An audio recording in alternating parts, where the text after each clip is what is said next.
집 불이 전체 갑자기 켜진다던가 TV가 몇 번 그냥 켜졌다던가 이런 현상들이 있었고 되게 시선을 많이 느꼈어요. 문으로 점점 가까이 느껴지는 거예요. 문 앞에서 딱 저를 쳐다볼 때가 있었거든요. 비가 오는 날이었어요. 이제 기도를 하는데 누가 제 앞에 서 있더라고요. 제 앞에 서서 이러고 쳐다보고 있더라고요. 할머니 양쪽 팔짱을 끼고 할머니를 끌고 가시더라고요. 그러니까 할머니 어디가 안다루에 보자 임마 이러면서 이제 가셨어요.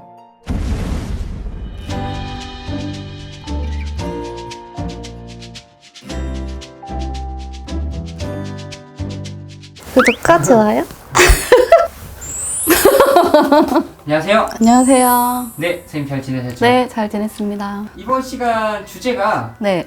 선생님께서 무당이 되고 좀 소름 끼쳤었던 일들이 있지 않을까 해서 네. 한번 여쭤보려고. 무당이 되고 소름 끼쳤던 점은 아직은 제가 점사 보면서 조금 제 스스로가 소름 끼쳤다기보다 놀랍다 이런 적이 좀 많았어요. 그러니까 점사를 볼 때 뭐가 맞아 떨어졌을 때 그때 아 나 무당 맞구나 이런 생각 하는 게 많았고 무당이 되기 전에 소름 끼쳤던 일들이 더 많았죠. 어떤 일? 특히 이 집에서 그리고 꿈도 그렇고 그런 게 좀 많았었어요.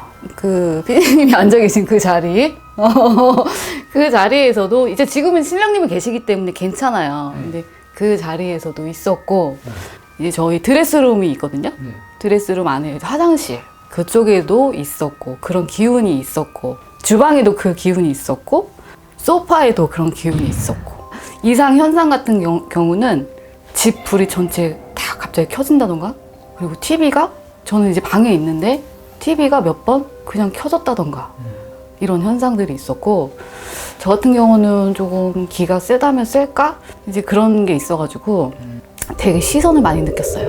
어떤 시선이요? 지금은 이제 침대가 이쪽에 있지만 예전에는 저쪽에 있었거든요. 그러니까는 딱 1시 방향으로 문을 통해서 주방을 볼 수가 있었어요. 자려고 누워 있으면 항상 주방에서 저를 쳐다보는 기운을 느꼈어요. 뭐가 느껴지긴 하는데 저는요 지기 싫어가지고 오기가 생겨가지고 너 나 쳐다보니? 누가 얘기나 한번 해보자. 계속 쳐다봤어요.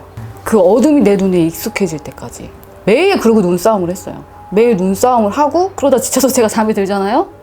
그런데 그 일이 매일매일 있었는데 하루하루 지날수록 문으로 점점 가까이 느껴지는 거예요.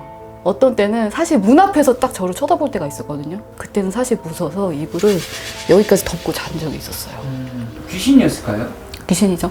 선생님 무당 되기 전에도 귀신을 굉장히 많이 경험하셨네요.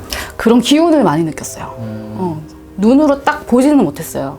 보지는 못했지만 그런 기운을 굉장히 많이 느꼈죠. 지금은 이제 제가 무당이 되고 집이 깨끗해졌어요. 그럼 이 무당이 되고 나서는 이 귀신을 경험한 적이 한 번도 없으실까요? 네, 아직은 없습니다. 지금은 아직 저도 사실 보고 싶거든요. 저 신엄마한테 혼나긴 하는데 저도 보고 싶어요. 보고 싶은데 아직 그 기운을 느끼지 못하고 있었어요. 있어요. 근데 이제 밖에 나가면 그런 기운을 느끼죠. 아, 얼마 전에 기도 갔다가 비가 오는 날이었어요. 이제 비가 와가지고 그냥 숙소에 앞에서 돗자리 깔아놓고 이제 무구 내려놓고 기도를 하는데 그건 있었어요. 비 오는 날 음산하잖아요. 기도를 하는데 누가 제 앞에 서 있더라고요. 앞에요? 네. 제 앞에 서서 이러고 쳐다보고 있더라고요. 그걸 제가 느꼈어요. 갑자기 이러고 나를 쳐다보고 있다가 쑥 하고 고개만 내미는 거 있잖아요. 해월당 선생님 아니에요? 주무시고 계셨습니다.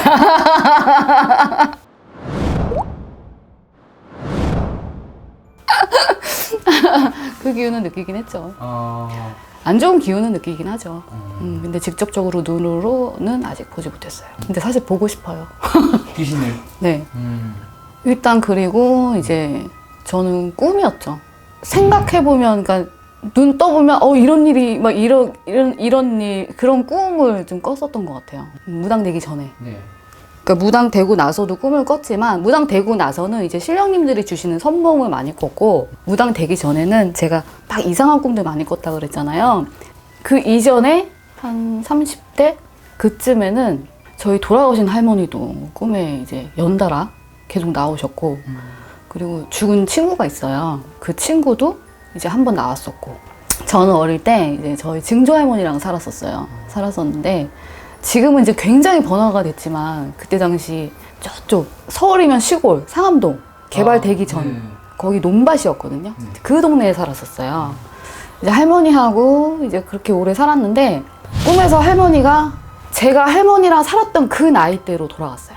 완전히 아기 때, 어릴 때 돌아가서 할머니랑 논밭을 걷고 있는데 할머니 손잡고 이렇게 가고 있는데 할머니는 아무 말씀이 없어요. 하얀 소복을 입으시고 아무 말씀이 없으시고 저는 그냥 뭐가 신나가지고 할머니 어디가? 막 이러면서 갔어요. 그런데 가는 길길마다 골목마다 갑자기 홍수가 나서 더 이상 가지를 못하는 거예요. 네. 다리 위를 가도 홍수가 나서 가지 못하고 그냥 이쪽으로 가도 홍수가 나고 저쪽으로 가도 홍수가 나고 그러다 꿈을 깼어요. 아 이게 무슨 꿈일까. 이제 어렸으니까 그때는 이제 별로 신경을 안 썼는데 그 뒤로 또 할머니 꿈을 꿨어요. 이렇게 전등 하나만 내려와 있고 탁자 하나만 있는 그런 취조실 그런 분위기였는데 할머니하고 저하고 이렇게 마주보고 있었어요. 근데 할머니가 입을 뻥긋뻥긋 하시는데 소리는 안 나요. 저는 이거 알아듣는 듯이 막 이러고 있는 거예요. 근데 갑자기 뒤에서 검은 그림자가 나와요. 양쪽에서 검은 그림자가 이렇게 막 커요. 되게 크고 막 덩치도 커 보여. 막 그 실루엣이 이렇게 오는데 할머니 양쪽 팔짱을 끼고 할머니를 끌고 가시더라고요. 끌고 가더라고요. 할머니 어디가? 막 이랬더니 할머니가 그때서야 한 달 후에 보자 임마 이러면서 이제 가셨어요. 그래서 꿈을 깨서 엄마한테 전화를 해봤죠. 무서우니까 엄마 할머니가 꿈에 나왔는데 할머니가 나 한 달 있다 보재. 혹시 데려갈까봐. 나 혹시 한 달 있다 죽나 이런 생각을 한 거죠. 근데 엄마가 이제 걱정된 마음에 저희 엄마도 여기저기 물어보셨나 봐요. 근데 결국엔 저한테 하시는 말씀이 조상이 내 자식 데려가는 일은 없다. 한 달 후에 할머니 제사가 언제인지 한번 물어봐라. 이러시는 거예요. 그래서 할머니가 돌아가셨던 이제 끝까지 모셨던 그분한테 전화를 해서 할머니 제사가 언제예요? 그랬더니 한 달 후, 딱 정확히 한 달 후가 할머니 제사인 거예요. 그래서 제가 할머니 뵈러 간 적이 있었어요. 소름 끼치죠. 소름 끼치네요, 진짜로.